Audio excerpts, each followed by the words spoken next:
Hello, everybody. Welcome to another exciting episode of Jimmy's Jambox. We're back in Seattle still, and I'm pretty excited about this episode. So we're going to go ahead and skip the general intro stuff and get right on into it. Here is today's guest.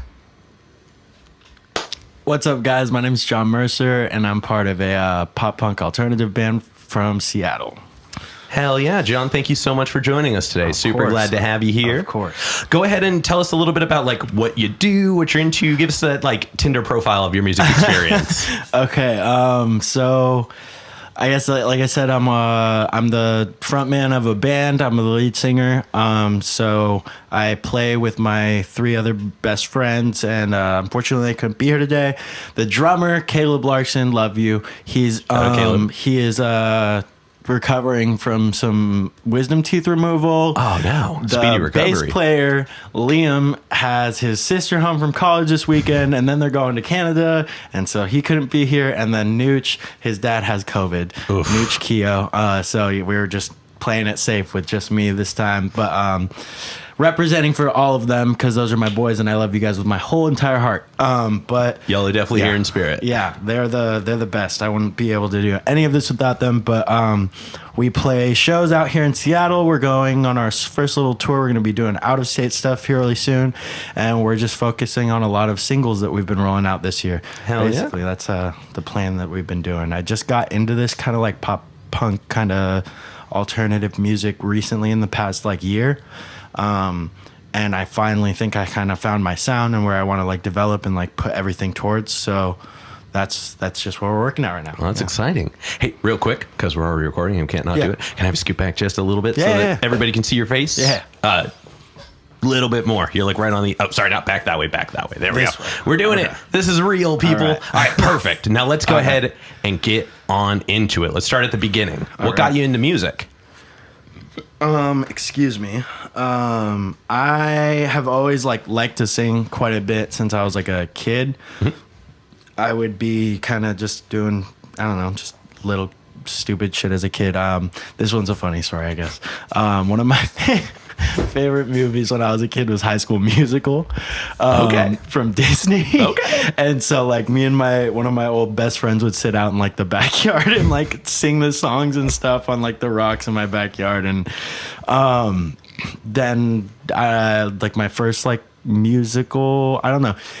I wasn't like, I just like to sing, but I didn't know like anything about like making music. But like Michael Jackson was like the first like artist that I got just like obsessed with. Mm-hmm. I got every single album on CD back when CDs were a thing.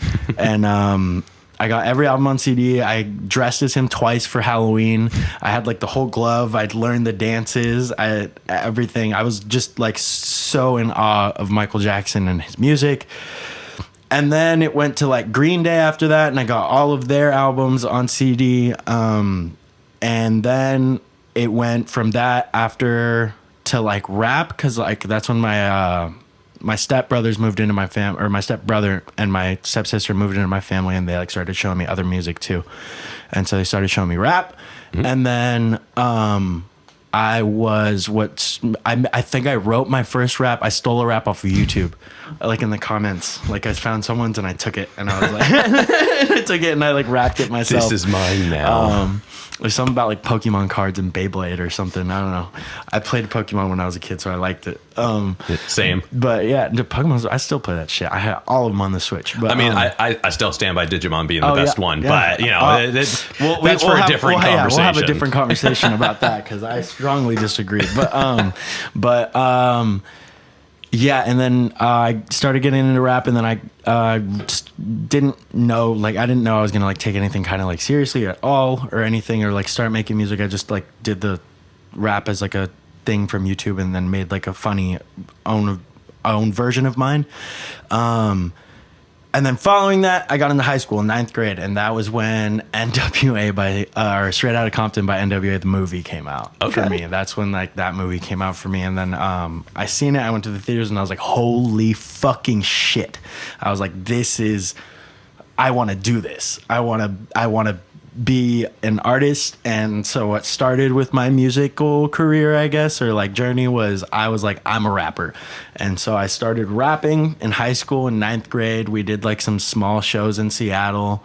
And so like I kind of took it a little bit seriously at first, because we just record them in my bedroom though, with me and all my friends, and so I just send them to everybody in my high school though, and like everybody on my Facebook and Instagram list, and I just spam everybody with the link. And at first it was doing pretty good, and we are getting like a couple thousand views, and then we even had like one song that got like 50,000 views. Damn. And we were like, yeah, and then I kind of just stopped taking it as serious as much, or like doing it as often. And then I got out of high school and just like completely stopped making music for a while. And then I got a friend of mine, a very, very, very good friend of mine, a brother of mine. His name's Daryl Peso. Shout out Daryl Peso. I love him with all my heart too. He basically like saved my life, because I was just not vibing with life generally. And then I saw that he made really good music, and I asked him where he recorded, and he was like, you should come with us one time. And I went to Studio Sage with him. More shout outs. Studio Sage is like my favorite place to record. I love all the staff there. Elijah's like my personal engineer. Not personal, I wouldn't say personal, but like he's the guy that I work with. Yeah, the person I work with the most. But I love all the engineers there. Brett Mankoto, Cameron, everyone there is insane. The but-ums are wild. But yeah, I started going with him, and I was still making rap for probably like 6 months to like almost a year when we were going there. And then I finally kind of like just found this other sound, and I felt like I like really peaked with that sound, or not peaked, but like resonated more with that sound than anything I was making prior to that. And so I ran with that, and I kind of took it a little bit seriously, like again. And I had like a first video with like To the Ball, and then didn't do anything for like a year, and then dropped another one, and then didn't do anything for like a couple months, and then there. But now we're really rolling out. Now I found my people, my group with this music, like the band and stuff. I just got together with them probably in the past like year, and we've been able to finally kind of like get things in motion. But yeah, that's the story, I guess. Hell yeah, that's awesome. Now, do you play, is it guitar? I actually don't play anything in the band. I just sing. So there's Caleb on drums, Liam on bass, and Nooch on guitar. But they're teaching me. Okay. So they are teaching me, so we can add like another rhythm guitar, and I can have something to like do with an instrument too up there. You definitely give off guitarist energies. So that's why I was like, this guy just must play guitar. Okay. I'll take that. I've learned the chorus part for Ladybugs. So perfect. So you're already on your way. I can do that at least. But now, was a Michael Jackson album the first album you ever bought? And if not, what was the first album you ever bought? Probably, yeah. Yeah. I would probably Thriller. Yeah, I think like 25th anniversary Thriller or something. Okay. I don't know. Was it 25th anniversary? I don't know. It was some sort of anniversary. It's been around for a while. Yeah. It's been around for a while for sure. Yeah. But I mean, that's a great first album. Yeah. You know, I've definitely heard some goofy ones, and I'm like, oh, yeah. I mean, Thriller's a phenomenal, solid first choice. Now, tell us about the first show you ever went to as like a person just going to shows. I think I was like 13 years old, 13 or 14. And I went with my stepsister and my best friend at the time. And we were in like 7th or 8th grade, and we went to go see Snoop Dogg and Wiz Khalifa on 420. Okay. And it was like a wildly crazy smoky show, and I remember I got so high that I literally just went into the back and like slept on the bleachers. I saw Wiz perform, then Snoop Dogg was like an hour or something, 15 minutes late to come out. He was like, that's very on brand from what I've heard. But yeah, he took like the longest time to come out, and so like I was like, I'm standing forever. I'm 13. I did like I like just started smoking weed, and that was a Snoop Dogg Wiz Khalifa concert on 420. The whole venue was just So I was like, I need to sit down, and I left, and then I remember hearing Snoop Dogg like come out, and I was like, and made my way back up to the concert, like the crowd in the front, and then that was the first concert. And I don't have a lot of memory from that, but that I remember. That was a lot of fun. Hell yeah. Now let's get into you a little bit more here. Describe your writing process. Do you have like a specific place or like approach or like people you like to work with? How do you go about like putting together music? It's like different a lot of the like every I mean there's like three kind of different things that I'd go at, different approaches I think I'd say I'd take, I guess.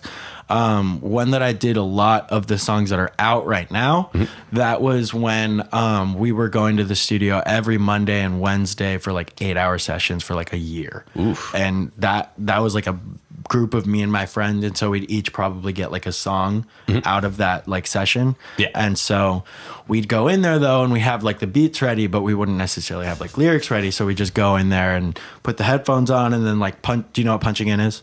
So just punching in. That was like the way to make like most of the songs that we did in the beginning. Like To the Ball is all punched in, I Hate Me Too is punched in, Said and Done is mainly punched in. And just now, I think some of the other songs have been taking a little bit more. I've just like we haven't had as much time to be able to be in the studio. Yeah. So we've just gotten to making some stuff at Caleb's house a lot because he has like a little home setup and stuff. So we'll do stuff over there, and then I'll just still do my old. I need to get out of this, but like going on YouTube and just sitting at home and write to the beat on there and then just go from there. But that being said, I need to stop doing that. Yeah. But I've met some really cool people out of that too that I'm going to continue working with, like King Theta, who did, shout out King Theta, love him as well with all my heart. He took a chance on me and gave me some opportunities with just, to be able to work with him in a way because yeah, just to be able to work with him. And I really, really, really appreciate it. And he's a producer that I found on YouTube, and he's from North California or something, but he did Said and Done, Ladybug. There's like 2 more songs that are unreleased that we have that he produced and everything. And I'm like super grateful that I did do the YouTube beats because I found him that way. But that, and then or just going to Caleb's house and like we all just kind of sit down and just, they'll be playing some stuff and then I'll hum some melodies and we'll record it like that or something. But that's the recording process, I guess. Hell yeah. Now, out of your entire discography so far, what song do you think represents you best as an artist right now?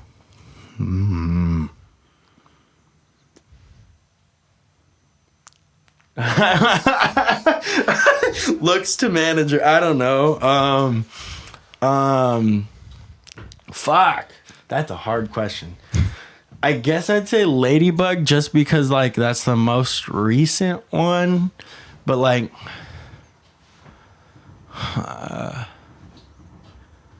me. If I had to tell anybody, if I have to tell them to go to listen to any songs, it's gonna be Ladybug or All We Talk About Is Yourself. Okay. Like those are the first 2 that I'm gonna tell people to go to like listen to. Okay. And Ladybug just because like I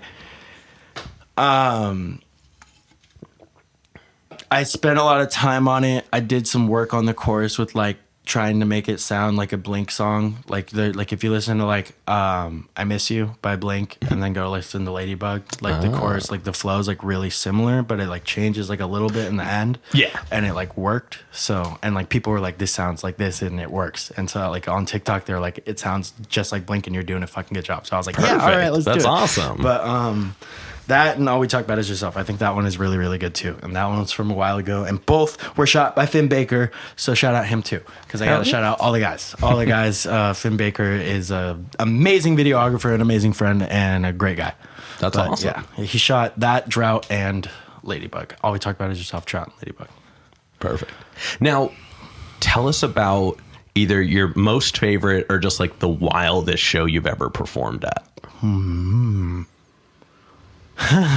We were literally just talking about it before here. I think the wildest one that I did would probably have to be, I think it was for my boy Makai. Shout out Makai. It was his 20th birthday. Oh, hey, that one sounds familiar. Yeah, that was a show. That was a crazy show. Also put on by the manager and homie over here, Born Dead. So shout out Born Dead always. Yeah, that was a wild show. That was the first one we got like a real pit going. Nice. And that's definitely a moment for sure. Yeah, it was for like, sure. Like I have that on my highlights on my story, and there's like one of my homies is like recording in the front, and then he like you just see him get like sucked into the pit, and he just disappears. And that was like a great time. And then also why that was like so wild was because like the piss song for me, I was just getting over like being sick at the time, and so I was like, fuck it, we're still gonna do the show. I have to I gotta do the show. Yeah. So we pull up, we do the show and everything, and I'm like, didn't bring my inhaler. I have asthma, so like when I go like really, really crazy, I get like it's hard to breathe sometimes, and like I get like basically what happened though was like on the last song I'm performing and I'm like, oh man, I had to go, and so I just like leave the stage and run to the back, and like I yacked, and yeah, it was just because I went too hard and I didn't have my inhaler. I couldn't breathe, and that was the wildest one probably. That for like crazy, because it was just like all so fast and sudden. Everything just went like. But it was a fun time. Everybody went crazy that night, and yeah, that was a good time. I won't forget that one ever. So that's awesome. All right, now we're going to kind of dive into some hypothetical questions here. Okay. If you could work with any one artist or member of a group or band that's currently alive, who would you work currently with? Alive? Yeah, that one always seems to twist it a little bit, because you're like, oh, my favorite person. I knew dead. my answer right away. Right away. If it wasn't, it'd be Mac Miller. But I mean, valid choice for sure. Yeah, that's favorite artist probably like of all time. But if I have, that's so hard. That is so hard. And it doesn't have to, obviously you can have as many answers as you want, but just like one that you would work with, not like one of them. Yeah. Okay. One of the Dominic Fike, like 100%. Okay. Dominic Fike. That man is insane, and I have been watching that since like the Don't Forget About Me demos. I think that's what it's called. The one with 3 Nights and She Wants My Money and all the like first songs that he dropped.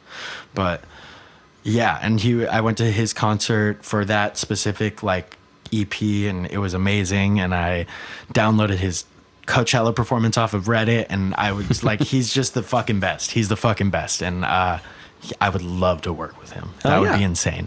Now, subsequently, who's like a local artist that you know of but you haven't gotten to interact with yet that you would like to?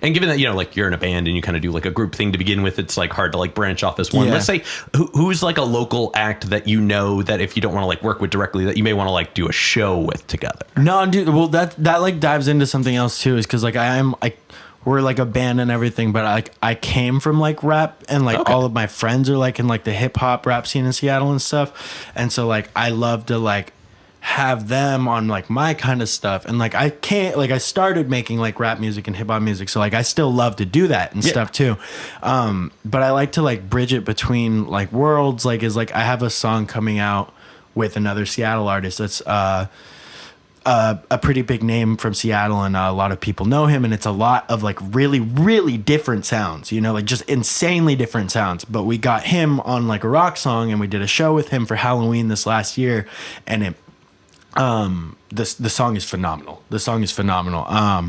And I would probably say that person is 2000 Babies, who I'm talking about.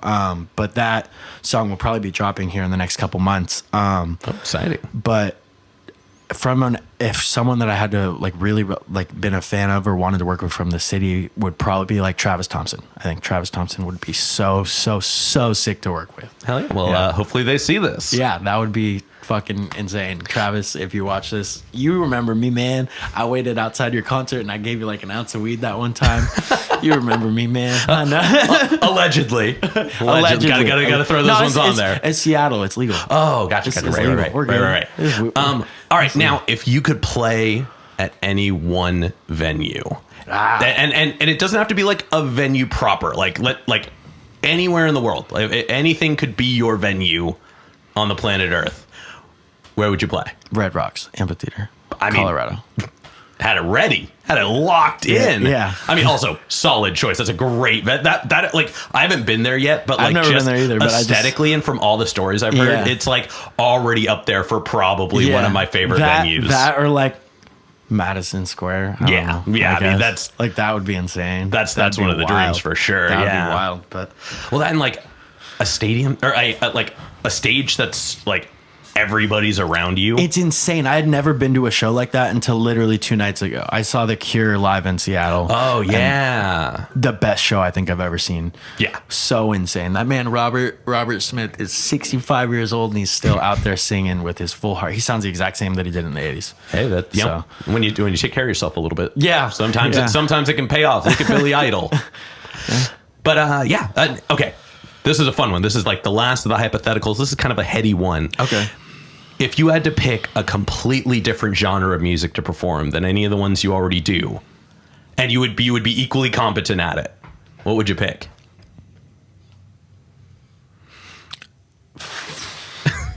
I told you it's a weird one. It's a weird one. You can take a second if you need to.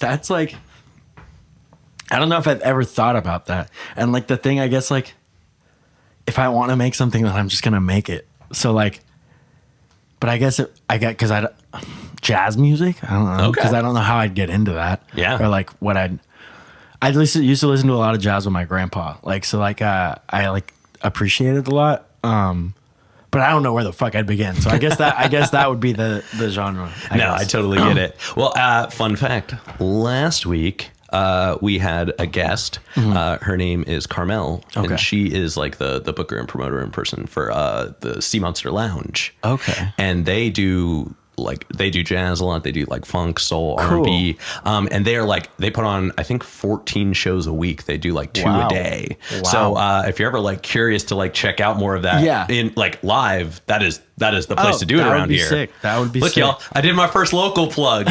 I did it. There we go. I did it. But no, their stuff is incredible, and they have some phenomenal musicians there. Awesome. So just from musician to musician, it's definitely worth checking out. Yeah, I would love to. Like, I want to show face at a lot more places in Seattle and stuff. I think it's important. So. I think being like going to places, especially like as a musician, like you don't have to go there and network, but sometimes observing other musicians can be really powerful. Like understanding their dynamics and seeing how like the interaction in those spaces 100%, 100%. I agree with that. That's why I'm gonna go to Animal House again tonight. Shout out Animal House. Well, by the time this comes out, it will have been 2 weeks ago. But a long time ago. But it was a lot of fun. I'm sure it was a lot of fun. I'm sure.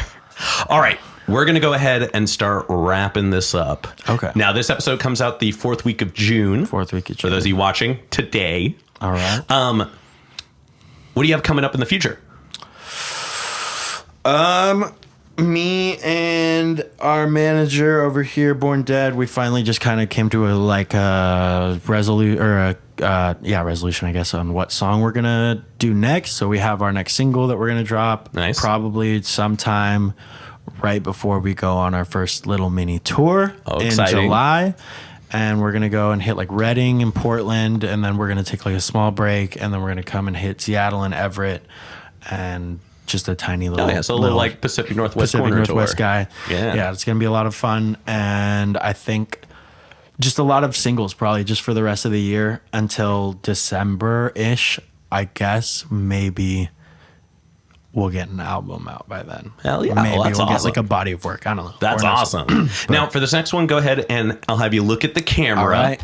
Go ahead and tell people how they can connect with you. How can they reach out to you, hear your stuff? Go ahead and put those in there. Easy. All right. So, like we said before, it's Jon Mercer, JonMercer on all streaming platforms and YouTube. Pretty basic. JON and then just Mercer, like Mercer Island or something like that. But that's how you'll find our music on anything. My Instagram is going to be JonMercerr with an extra R on the end. All of my bandmates, I'm going to have their Instagrams in my bio here after this today. But they will be, She Thinks I'm Caleb, Liam Shanderson, I think. I'll put them in the bio, but all of their information will be there. And then there's a link in my bio on Instagram that has all of my information for like shows, upcoming shows, or upcoming music. And probably Instagram would be like, Instagram or TikTok is going to be like the best way to like stay on track with what we're doing. Hell yeah. Hell yeah. Now, you've already done 1,000 of these in this interview, but any other shout outs or plugs you want to do while you're on here? I mean, you've already put on the whole squad pretty much, but just in case there's somebody you forgot, let's get him in right here. Yeah, let me do it. The whole band, I already did that. Shout out Beetlejuice, my brother. He's on Pissed. He's on a lot of other songs that are going to be coming out. If you say his name 2 more times, will he show up? Yeah, no. We have a crazy video planned for like that kind of aspect with his name, but Beetlejuice, my brother, I love him. Shout out my brother Riley, my brother, I love him. I recorded it in Beetlejuice. They're my family forever. Shout out everyone that's helped me make the music in my head. Shout out my family, them too, so they'll probably see this. My mom, my stepdad, my grandma, my brother, my sister, all them. And I think that's it. I mean, I really you covered so many in this episode that I think anybody that you forgot will forgive you. We got to do Lawrence too. He's on the shirt, right? So Lawrence, baby. Lawrence is there. We got to do Lawrence too. And one more person, Jimmy here, and Jimmy pounding the nail. Just one of the most genuine and phenomenal people I'll ever meet in my life, and I love that man with all my heart. And he's like the photographer for me and Lawrence and a lot of other people around the area, and he's like so much more than that too. So shout out him. Have to shout out him. Now we're good. Hell yeah. Shameless plug time, Jimmy. If you want to be on the show, make it happen. Jimmy needs double down on a Jimmy episode. Yeah, Jimmy on Jimmy. Love it. Yeah. Well, love it. Jimmy with Jimmy. Let's Okay. All right. Now we've got one last question. Let's do it. And this is definitely crowd favorite. This is kind of everybody enjoys this question. Okay. What is your guilty pleasure song?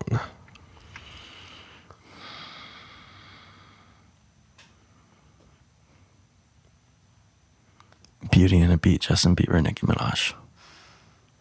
Say it one more time. Beauty and a Beat, Justin Bieber, Nicki Minaj. Okay. Yeah. Strong choice. Hits so hard. I mean, that's definitely a team up. Dude, wild. The video, it's on one of those like flip cameras from back in the day. Okay. With, like, the USB that like comes out and like sticks. No, that. Shout out Justin Bieber. Hell yeah. All right. Well, there you go, y'all. This has been another exciting episode of Jimmy's Jambox. John, thank you so much for joining us. I'm really glad we got to do this. This was awesome. So much. This was so much fun. This was so much fun. I can't wait to meet again. Hell yeah. But we're going to go ahead and get up on out of here. This has been another exciting episode of Jimmy's Jambox. I'm Jimmy. I'm Jon Mercer. And we're signing off. Later, y'all. Have a good one.